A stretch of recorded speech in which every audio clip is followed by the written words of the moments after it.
Hi! I wanted to title this particular video, Are You Trying to Control Your Stature?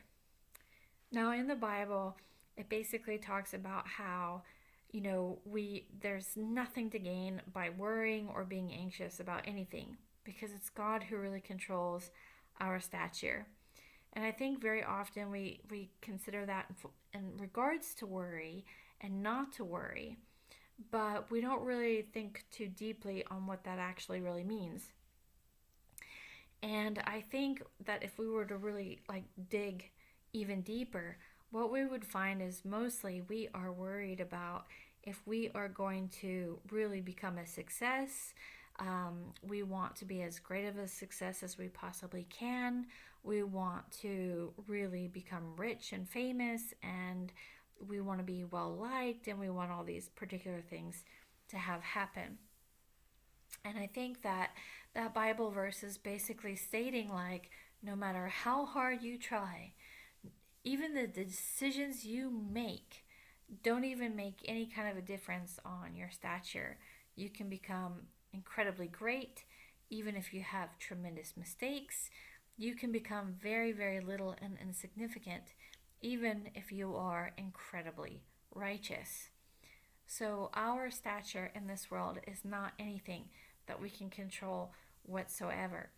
And I really believe that mankind mostly spends a lot of time trying to control exactly that, and is completely pointless.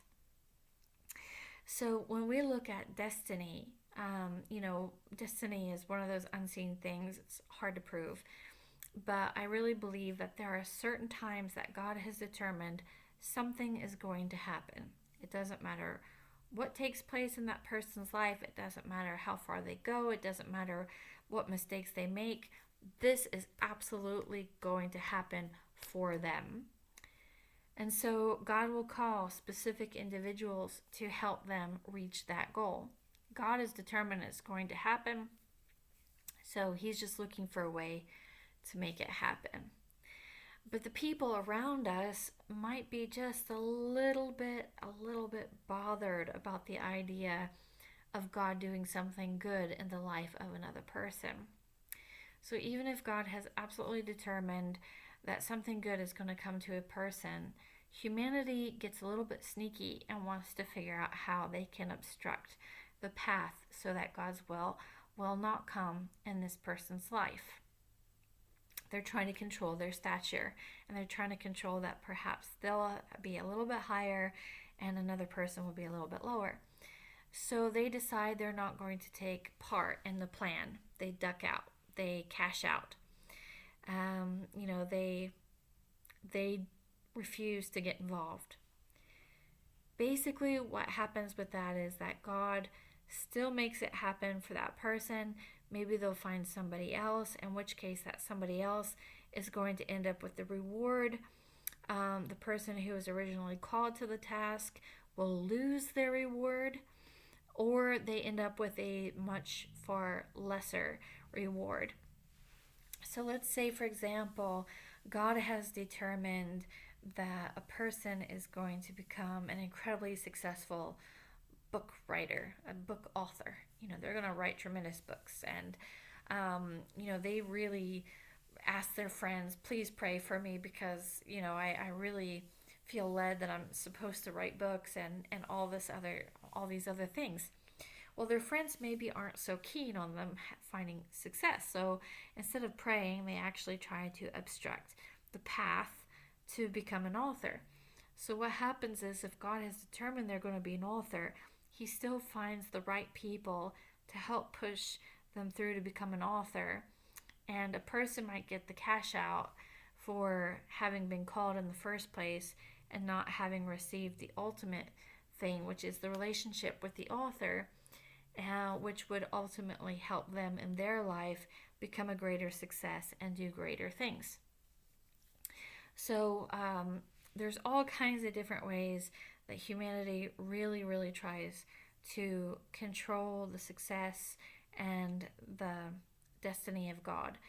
Now, there are certain things that God says, I could do this or I could do that. And it really depends on the whole group working together to accomplish that particular goal, in which case it could go either way, but God is constantly judging our interaction. And really, if a person refuses to come with us on our path and on our destiny, basically we just end up losing out on the greater thing. So, no matter what we do in regards to our own lives, there's very little we can do to actually obstruct the destiny of God that God has for us. I don't think that it's possible at all. I think sometimes God has to sort of take it and fix the pieces and sort of regroup and everything else like that. But I think God knew that in the first place, so that was probably his original plan anyway. And I don't think we can screw up the plans for anybody else either. And the more we try to screw up things for other people, the more it backfires on us and the less successful it is for us and the less protection we have. And yeah, it's not a good thing. So I really think that humanity has a very big issue with this. And it goes right back to some of the things that I'm talking about in regards to selfishness and being careful about forming relationships with the ministers and the people around you who are working very hard for the benefit of others, because sometimes God gives them tremendous opportunities because of what they do for him. And so no matter what you do, you're not going to screw it up for them, and so on and so forth.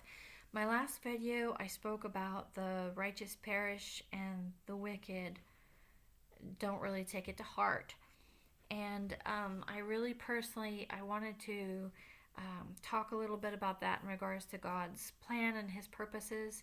You know, I believe that God knows all of our lives, and he knows the, how can I say this? He already has kind of a thought on what kind of treasure we're going to end up with when the show is over and we look at the substance of our life and we get to heaven and we have our rewards or lack thereof. That even if God takes the righteous home sooner because it was so bad for them or dangerous for them, God still finds a way of giving it to them even in heaven. So there is absolutely no way that a righteous person can lose, and there is absolutely no way that humanity can control their stature, and there is no real way that anybody can compete with anybody else. That doesn't keep us from trying. It's quite futile, just wastes a lot of time, a lot of energy, but humanity sure tries. The other thing that I want to really bring up is a fearful thing, and that is in the competition of life. A lot of us really truly want to believe that we are better than other people.